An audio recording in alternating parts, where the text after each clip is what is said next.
Well, hi there. So I'm going to do a first video that has been requested by numerous friends to show a little bit of the neighborhood I've been living in now for, believe it or not, 17 years. Um, so starting out, standing across the street from my building, that's the one there with the lovely balconies. And we're going to do a little walk around the neighborhood. It'll be a little choppy since this is the first time I've done this, and I'll figure it out over time. But I'm going to swap cameras. And so again, our building and our street. For some reason it's not letting me zoom or anything, or I would do a little bit of that to show some different things. Primarily residential street. Yeah, we've got some little cafes and some office buildings and a parking structure. But what we're going to do is we're going to head that way, which is east, down to the avenue, which is a block and a half down, and we'll pick it up from there. So this is the closest major avenue to us. It's called Avenida Las Heras, named after General Las Heras. And it's about a block and a half away from home. And you can see not a huge amount of traffic here in the mid-afternoon, but a decent amount. And all the bus lines that run through this neighborhood, which is Recoleta, kind of run through here.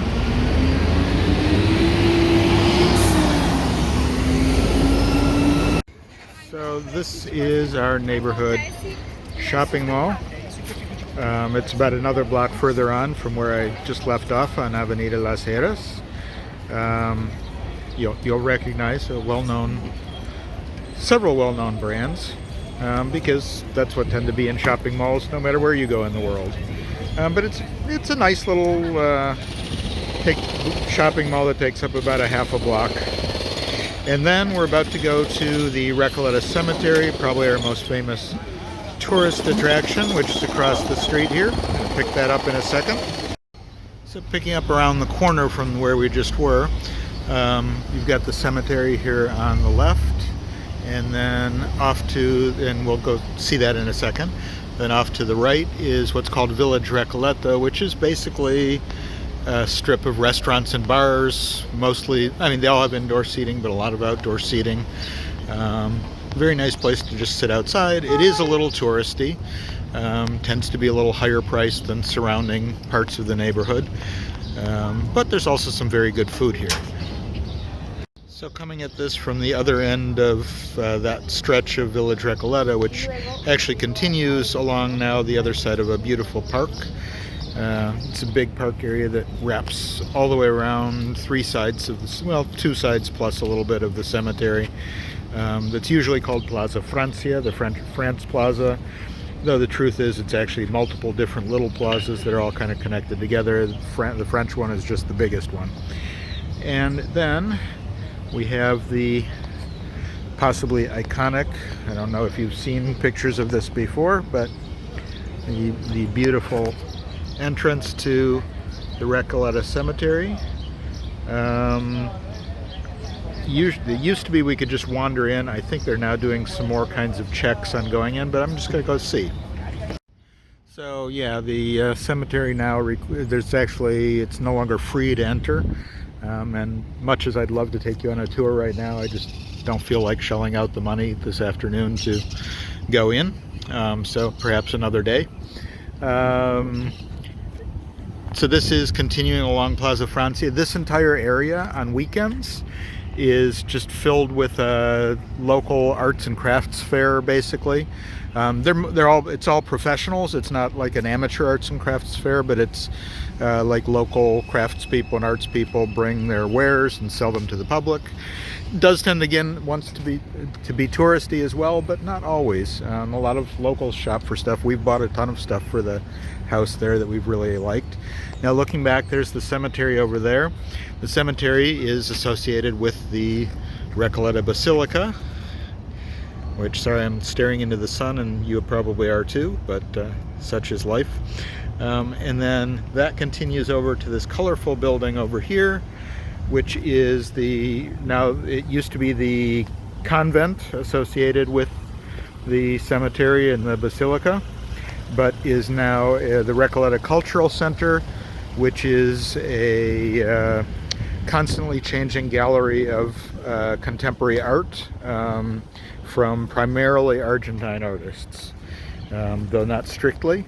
And that, well, who knows? It used to be free as well. I don't know if it still is.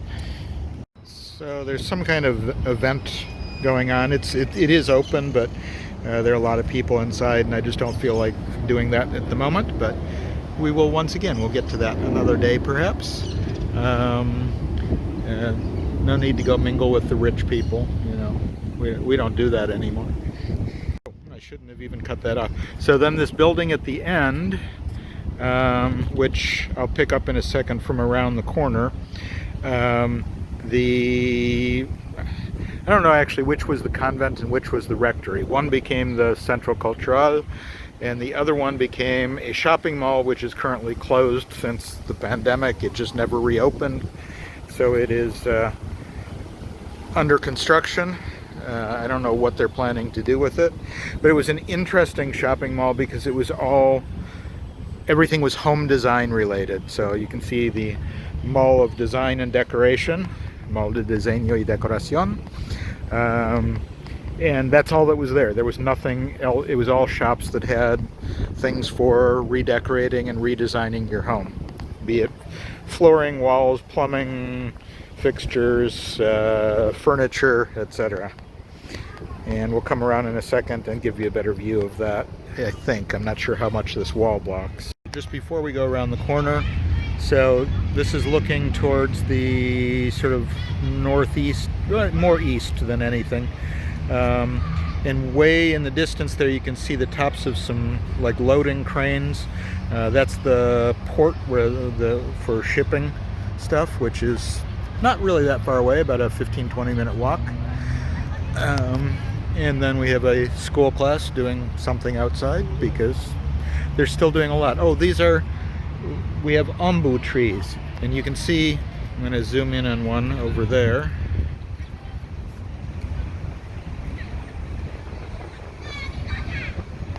These things are massive. They're not single trees. They're actually like multiple trees growing out of a collective set of roots that then sort of intertwine themselves. But they're everywhere. And the ones like the really big one I just zoomed in on that's over there, they were planted about 130, 140 years ago. Yeah, so I was kind of afraid of this. You can't really see the beautiful architecture that's there other than a little bit sticking up over the wall of what was recently the design center, and I don't know what it's going to end up being after they finish. And then turning the other direction, which is about as far as we're going to go on sort of north and east today. We have this is the most major avenue pretty much in the city, Avenida Libertador and Alcorta. You can see it's both directions on both sides. It's huge. It runs along the entire northeastern edge of the city. That building there in the distance, which I'm going to try to zoom in smoothly, is the law school for the University of Buenos Aires. And next to that is the Fine Arts Museum, which those of you who've spent time reading my blog know that I'm a regular there and enjoy going and seeing whatever the latest exhibits are. All right, another pause. So having crossed the street and spent 2 minutes recording and then realizing that it didn't record anything. So there's a little pedestrian bridge that goes over there that you can kind of vaguely see, that goes up and over Avenida Alcorta, and that gets you to the law school. And there's a subway station that has a food court near it. So there's a lot of people crossing back and forth. And then this is the Museum of Fine Arts. I don't know anything about these artists, so time for another visit, which these days has to be booked in advance. It's free to go in, but you have to have a set time appointment and limited time that you can spend in there. And then on this side is the actual Plaza Francia. As I said, people call this entire area Plaza Francia, but in reality, the French Plaza is really just this one small section with this lovely statue in the middle, or monument, or whatever it is. So we're gonna move on a little bit. So I've moved on to the top of the hill on the next plaza over. This is Plaza Mitre, place where people often come out to sun themselves when it's nice weather. Back over there you can just see a glimpse of the edge of the museum that we were just in front of. And then there's this lovely park in front of it that has a pool which appears to be empty at the moment, but during the summer it's got a little fountain and filled with water, and people go and sail little toy boats and things like that on it. And there's like a sculpture area surrounding it that when they have exhibits they put the sculptures outside. And that's one of the TV stations over there. And then this is Bartolome Mitre, who plaza is named after. And over there, that's the British Embassy. At the top of this hill is a place called La Isla, the island. Very expensive place to live. Being up on the hill by the British Embassy was supposedly something prestigious to do and be near and all that sort of good stuff. But basically, other than the embassy, it's all apartment buildings. And people do live here, and they pay a lot of money for it. So on the far side of La Isla is this monstrosity of a building, which is the Biblioteca Nacional, the National Library. It is part of the public library system for the country, but it is also kind of, I'm going to see if I can zoom out so you can get a better view of it. There we go. It is also kind of the sort of Library of Congress-ish place. It's like, I don't think they have a copy of every book ever written in Argentina. The building's not big enough, but all the important books, and they have a rare books room and historical books room, which I've actually made use of when I tried to get books that are near impossible to find. And they have all the rules about, you know, how they're to be handled and what you can copy and what you can't and all that.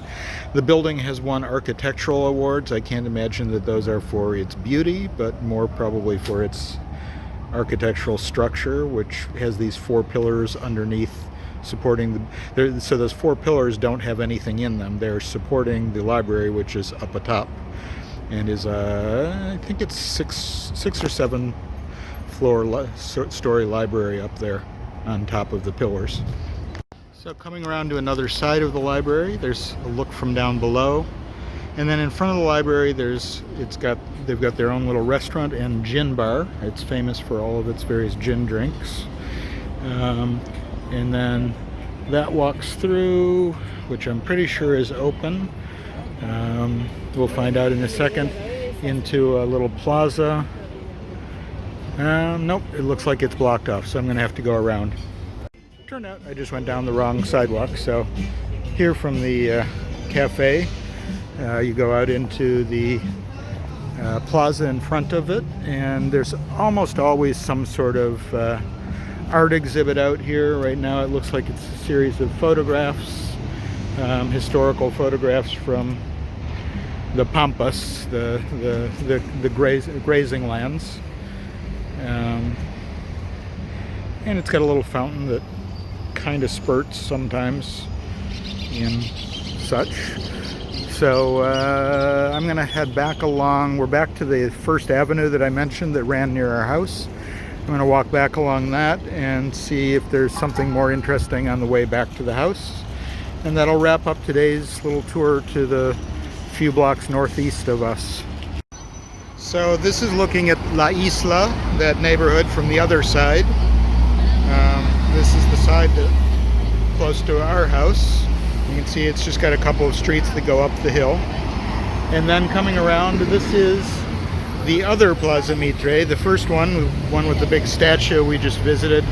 Bartolome Mitre was the first president of unified Argentina. He wasn't the first leader, but he's the first one who was actually an elected president of the country after it was unified. And this plaza is Emilio Mitre, his brother, who was an Argentine general and doesn't rate us well. He has a small statue over there behind the subway station, and this is our closest subway station on the brand new about 3 years ago H line. And then we're going to continue over here a little bit, And this wonderful, I mean, I probably won't get my terminology right, but sort of Gothic looking building is the engineering school for the University of Buenos Aires. You can tell that there's a Catholic influence on things here. So here's a little bit closer look, standing in front of the engineering school. And as I said, quite the Catholic influence.